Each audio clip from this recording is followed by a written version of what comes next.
Hola a todos, bendiciones a todos ustedes, mis amados, mis amadas. Quiero compartir con ustedes en esta semana, lo que la gente le llama la Semana Mayor. Muchos le dicen la Semana Mayor, otros le dicen la Semana Santa. Lo que sí sabemos que es una semana muy solemne en toda la comunidad cristiana, llámese cual sea el nombre de cualquier religión. Es una semana muy solemne para todos nosotros, porque nos recuerda que nuestro Señor vino a esta tierra. Obviamente en Navidad nos recuerda esto, pero en este tiempo nos recuerda para qué Él vino. Fue para morir, sufrir y resucitar, asegurarnos la salvación a nosotros. Así que en base a eso, yo quiero compartir con ustedes este tremendo capítulo del libro El deseado de todas las gentes, el capítulo 81. El Señor ha resucitado. Qué hermoso capítulo. A mí se me erizó la piel la primera vez que yo leí este capítulo. Quiero compartirlo con ustedes. Y está basado en el libro de Mateo 28, del 1 al 4, del 11 al 15. El Señor ha resucitado, capítulo 81 del libro El deseado de todas las gentes, que es un libro de la biografía de Jesús, completo la biografía de Jesús. Creo que el libro más completo hasta ahora que habla de la biografía de nuestro Salvador. Y arrancamos. Había transcurrido lentamente la noche del primer día de la semana. Había llegado la hora más sombría, precisamente antes del amanecer.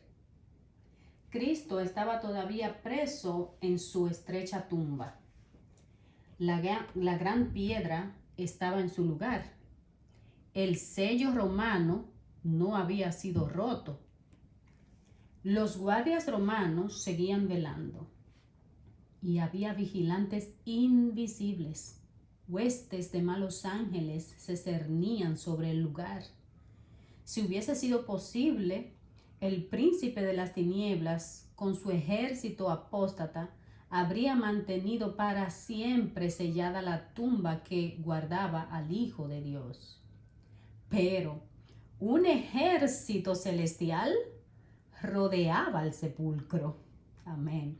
Ángeles excelsos en fortaleza guardaban la tumba y esperaban para dar la bienvenida al príncipe de la vida.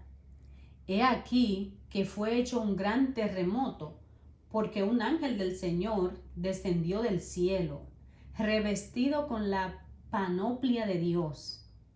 Este ángel dejó sus atrios celestiales. Los resplandecientes rayos de la gloria de Dios le precedieron e iluminaron su senda. Su aspecto era como un relámpago y su vestido blanco como la nieve. Y de miedo de él los guardas se asombraron y fueron vueltos como muertos. ¿Dónde está, sacerdotes, príncipes, el poder de vuestra guardia? Valientes soldados que nunca habían tenido miedo al poder humano son ahora como cautivos tomados sin espada ni lanza. El rostro que mira no es el rostro de un guerrero mortal, es la faz del más poderoso ángel de la hueste del Señor. Este mensajero es el que ocupa la posición de la que cayó Satanás. Es aquel que en las colinas de Belén proclamó el nacimiento de Cristo. La tierra tiembla al acercarse, huyen las huestes de las tinieblas, y mientras hace rodar la piedra, el cielo parece haber bajado a la tierra. Los soldados le ven quitar la piedra como si fuese un canto rodeado, y le oyen clamar: Hijo de Dios, sal fuera, tu Padre te llama. Hijo de Dios, sal fuera, tu Padre te llama. Ven a Jesús salir de la tumba y le oyen proclamar sobre el sepulcro abierto: Yo soy la resurrección y la vida. Mientras sale con majestad y gloria, la hueste angélica se postra en adoración delante del Redentor y le da la bienvenida con cantos de alabanza. Un terremoto selló la hora en que Cristo depuso su vida, y otro terremoto indicó el momento en que triunfante la volvió a tomar. El que había vencido la muerte y el sepulcro salió de la tumba con el paso de un vencedor. Entre el bamboleo de la tierra, el fulgor del relámpago y el rugido del trueno. Cuando vuelva de nuevo a la tierra, sacudirá no solamente la tierra, mas aún el cielo. Temblará la tierra vacilando como un borracho y será removida como una choza. ¿Qué pasará? Temblará la tierra vacilando como un borracho y será removida como una choza. Plegarse han los cielos como un libro. Los elementos ardiendo serán deshechos y la tierra y las obras que en ella están serán quemadas. Mas Jehová será la esperanza de su pueblo y la fortaleza de los hijos de Israel. Mas Jehová será ¿qué? La esperanza de su pueblo y la fortaleza de los hijos de Israel. Al morir Jesús, los soldados habían visto la tierra envuelta en tinieblas al mediodía. Pero en ocasión de la resurrección, vieron el resplandor de los ángeles iluminar la noche.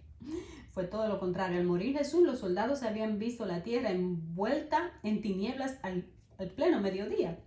Pero en ocasión de la resurrección, vieron el resplandor de los ángeles iluminar la noche y oyeron a los habitantes del cielo cantar con grande gozo y triunfo. Has vencido a Satanás y las potestades de las tinieblas han absorbido la muerte por la victoria. Gloria a Dios. Cristo surgió de la tumba glorificado y la guardia romana lo contempló. Sus ojos quedaron clavados en el rostro de aquel de quien se habían burlado tan recientemente. En este ser glorificado contemplaron al prisionero a quien habían visto en el tribunal, a aquel para quien habían trenzado una corona de espinas. Era el que había estado sin ofrecer resistencia delante de Pilato y de Herodes, aquel cuyo cuerpo había sido lacerado por el cruel látigo, aquel a quien habían clavado en la cruz, hacia quien los sacerdotes y príncipes, llenos de satisfacción propia, habían sacudido la cabeza diciendo: a otros salvó y a sí mismo no se puede salvar. Era aquel que había sido puesto en la tumba nueva de José. El decreto del cielo había librado al cautivo, mientras, acumulada sobre montañas y encima de su sepulcro, no podrían haberle impedido salir. Al ver los ángeles y al glorificado Salvador, los guardias romanos se habían desmayado y caído como muertos. Cuando el séquito celestial quedó oculto de su vista, se levantaron y tan prestamente como los podían llevar sus tempestuosos miembros, se encaminaron hacia la puerta del jardín. Tambaleándose como borrachos, se dirigieron apresuradamente a la ciudad, contando las nuevas maravillosas a cuantos se encontraban. Iban a donde estaba Pilato, pero su informe fue llevado a las autoridades judías y los sumos sacerdotes y príncipes ordenaron que fuese traído primero a su presencia. Estos soldados ofrecían una extraña apariencia, temblorosos de miedo, con los rostros pálidos, daban testimonio de la resurrección de Cristo. Contaron todo como lo habían visto. No habían tenido tiempo para pensar ni para decir otra cosa que la verdad. Con dolorosa entonación dijeron: fue el Hijo de Dios quien fue crucificado. Hemos oído a un ángel proclamarle majestad del cielo, Rey de gloria. Los rostros de los sacerdotes parecían como de muertos. Caifás procuró hablar. Sus labios se movieron, pero no expresaron sonido alguno. Los soldados estaban por abandonar la sala del concilio cuando una voz los detuvo. Caifás había recobrado por fin el habla. ¡Esperad, esperad!, exclamó. No digáis a nadie lo que habéis visto. Un informe mentiroso fue puesto entonces en la boca de los soldados. Decid, ordenaron los sacerdotes. Sus discípulos vinieron de noche y le hurtaron, durmiendo nosotros. En esto los sacerdotes se excedieron. ¿Cómo podían los soldados decir que mientras dormían los discípulos habían robado el cuerpo? Si estaban dormidos, ¿cómo podían saberlo? Y si los discípulos hubiesen sido culpables de haber robado el cuerpo de Cristo, ¿no habrían tratado primero los sacerdotes de condenarlos? O si los centinelas se hubiesen dormido al lado de la tumba, ¿no habrían sido los sacerdotes los primeros en acusarlos ante Pilato? Los soldados se quedaron horrorizados al pensar en atraer sobre sí mismos la acusación de dormir en su puesto. Era un delito punible de muerte. Debían dar falso testimonio, engañar al pueblo y hacer peligrar su propia vida. ¿Acaso no habían cumplido su penosa vela con alerta vigilancia? ¿Cómo podrían soportar el juicio aún por el dinero si se perjudicaban? A fin de acallar al testimonio que temían, los sacerdotes prometieron asegurar la vida de los guardias, diciendo que Pilato no deseaba más que ellos que circulase un informe tal. Los soldados romanos vendieron su inteligencia a los judíos por dinero. Comparecieron delante de los sacerdotes cargados con un sorprendente mensaje de verdad. Salieron con una carga de dinero y en sus lenguas un informe mentiroso fraguado para ellos por los sacerdotes. Mientras tanto, la noticia de la resurrección de Cristo había sido llevada a Pilato. Aunque Pilato era responsable por haber entregado a Cristo a la muerte, se había quedado comparativamente despreocupado. Aunque había condenado de muy mala gana al Salvador y con un sentimiento de compasión, no había sentido hasta ahora ninguna verdadera contrición. Con terror, se encerró entonces en su casa, resuelto a no ver a nadie. Pero los sacerdotes penetraron hasta su presencia, contaron la historia que habían inventado y le instaron a pasar por alto la negligencia que habían tenido los centinelas con su deber. Pero antes de consentir en esto, él interrogó en privado a los guardias. Estos, temiendo por su seguridad, no se atrevieron a ocultar nada. Y Pilato obtuvo de ellos un relato de todo lo que había sucedido. No llevó el asunto más adelante, pero desde entonces no hubo más paz para él. Cuando Jesús estuvo en el sepulcro, Satanás triunfó. Se atrevió a esperar que el Salvador no resucitase. Exigió el cuerpo del Señor y puso su guardia en derredor de la tumba, procurando retener a Cristo preso. Se airó acerbamente cuando sus ángeles huyeron al acercarse el mensajero celestial. Cuando vio a Cristo salir triunfante, supo que su reino acabaría y que él habría de morir finalmente. Al dar muerte a Cristo, los sacerdotes se habían hecho instrumentos de Satanás. Ahora estaban enteramente en su poder. Estaban enredados en una trampa de la cual no veían otra salida que la continuación de su guerra contra Cristo. Cuando oyeron la nueva de su resurrección, temieron la ira del pueblo. Sintieron que su propia vida estaba en peligro.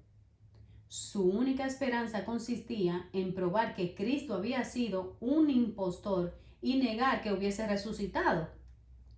Sobornaron a los soldados y obtuvieron el silencio de Pilato. Difundieron sus informes mentirosos lejos y cerca. Pero había testigos a quienes no podían acallar. Muchos habían oído el testimonio de los soldados en cuanto a la resurrección de Cristo. Y ciertos muertos que salieron con Cristo aparecieron a muchos y declararon que había resucitado. Fueron comunicados a los sacerdotes informes de personas que habían visto a esos resucitados y oído su testimonio. Los sacerdotes y príncipes estaban en continuo temor, no fuese que mientras andaban por las calles o en la intimidad de sus hogares, se encontrasen frente a frente con Cristo. Sentían que no había seguridad para ellos. Los cerrojos y las trancas ofrecían muy poca protección contra el Hijo de Dios. De día y de noche, esta terrible escena del tribunal en que habían clamado su sangre sea sobre nosotros y sobre nuestros hijos, estaba delante de ellos. Nunca más se habría de desvanecer de su espíritu el recuerdo de esa escena. Nunca más volvería a sus almohadas el sueño apacible.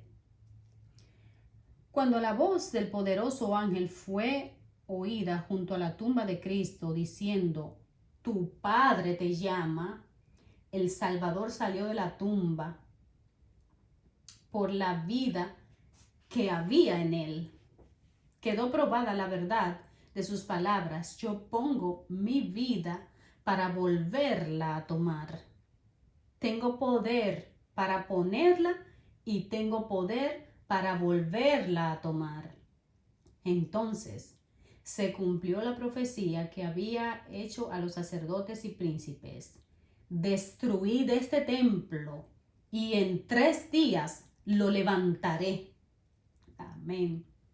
Sobre la tumba abierta de José, Cristo había proclamado triunfante: "Yo soy la resurrección y la vida".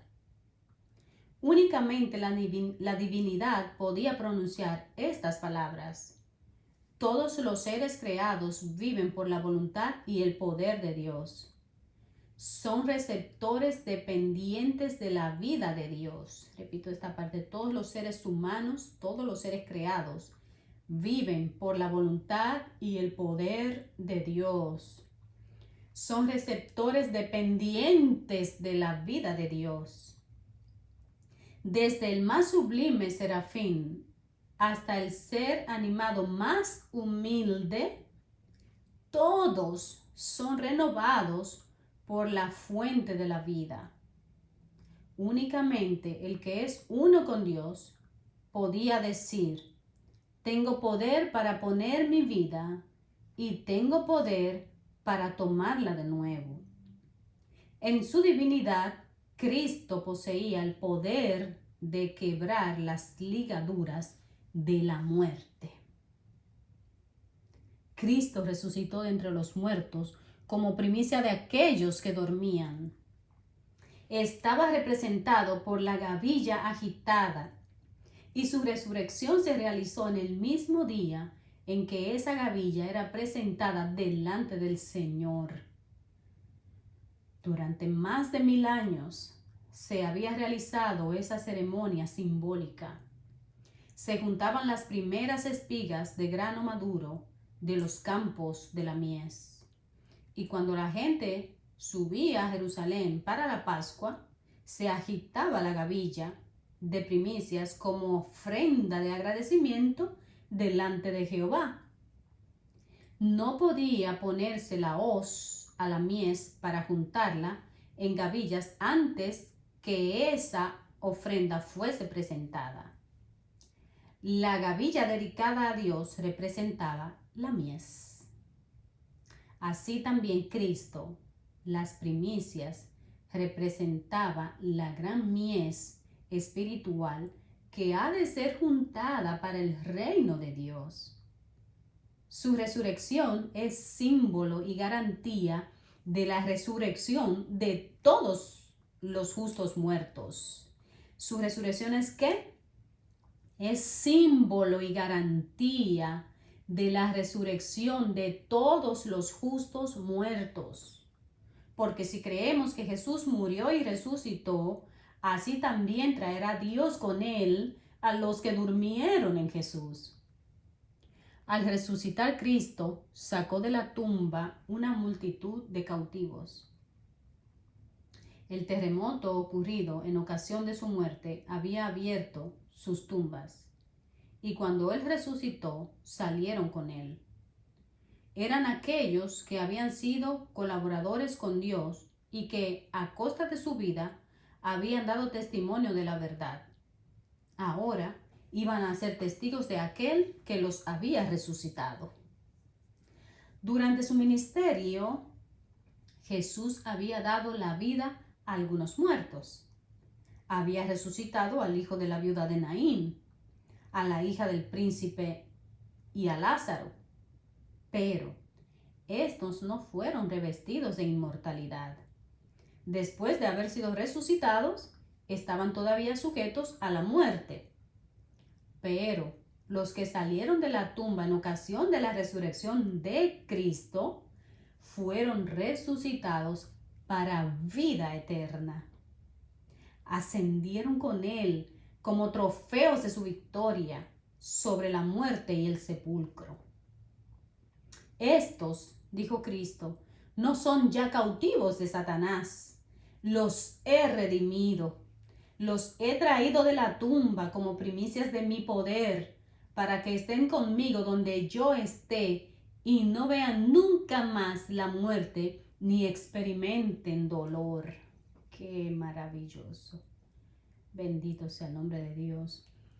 Estos entraron en la ciudad y aparecieron a muchos declarando: Cristo ha resucitado de los muertos y nosotros hemos resucitado con él. Así fue inmortalizada la sagrada verdad de la resurrección. Los santos resucitados atestiguaron la verdad de las palabras: tus muertos vivirán, junto con mi cuerpo muerto resucitarán.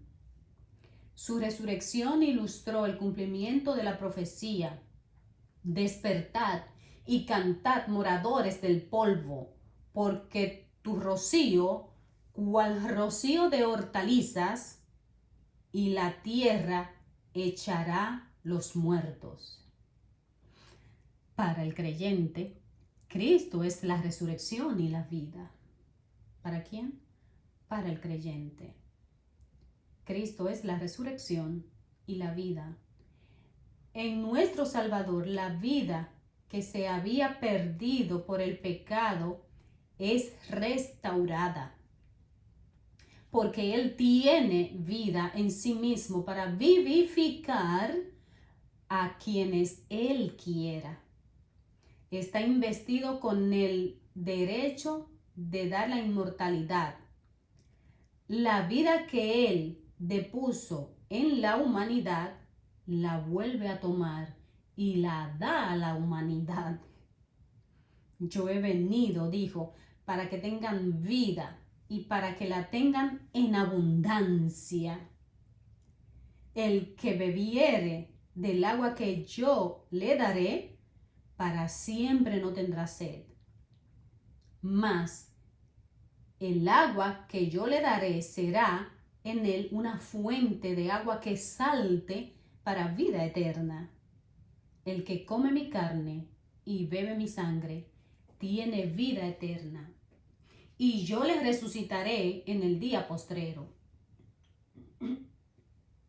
Para el creyente, la muerte es asunto trivial. ¿Qué es la muerte para el creyente? Asunto trivial. Cristo habla de ella como si fuera de poca importancia. El que guardare mi palabra no verá muerte para siempre.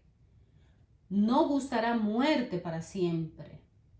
Para el cristiano, la muerte es tan solo un sueño, un momento de silencio y tinieblas. La vida está oculta con Cristo en Dios, y cuando Cristo, vuestra vida, se manifestare, entonces vosotros también seréis manifestados con Él en gloria. La voz que clamó desde la cruz, consumado es, fue oída entre los muertos. La voz que clamó desde la cruz, consumado es, fue oída entre los muertos. Atravesó las paredes de los sepulcros y ordenó a los que dormían que se levantasen. Así sucederá cuando la voz de Cristo sea oída desde el cielo. Esa voz penetrará en las tumbas y abrirá los sepulcros, y los muertos en Cristo resucitarán. En ocasión de la resurrección de Cristo, unas pocas tumbas fueron abiertas, pero en su segunda venida, todos los preciosos muertos oirán su voz y surgirán a una vida gloriosa e inmortal. El mismo poder que resucitó a Cristo de los muertos, resucitará a su iglesia y la glorificará con él por encima de todos los principados y potestades, por encima de todo nombre que se nombra, no solamente en este mundo, sino también en el mundo venidero. No solamente, ¿dónde? En este mundo, sino también en el mundo venidero. Qué impresionante descripción de la resurrección de nuestro Señor. Que en estos días, estos días que quedan de Semana Santa, el domingo, que fue la resurrección de nuestro Señor, especialmente tú puedas recordar que hay una garantía de vida para ti. Hay una garantía de que tú vas a vivir para siempre si tú crees en Él, si tú le recibes en tu corazón, si tú haces tuyas esas palabras de Él. Tú resucitarás en el día postrero cuando Él venga. No importa lo que pueda pasar, no importa lo que podamos creer diferente a esto, esta es la verdad. Lourdes Peña te acompañó en la lectura de este capítulo. Dios te bendiga.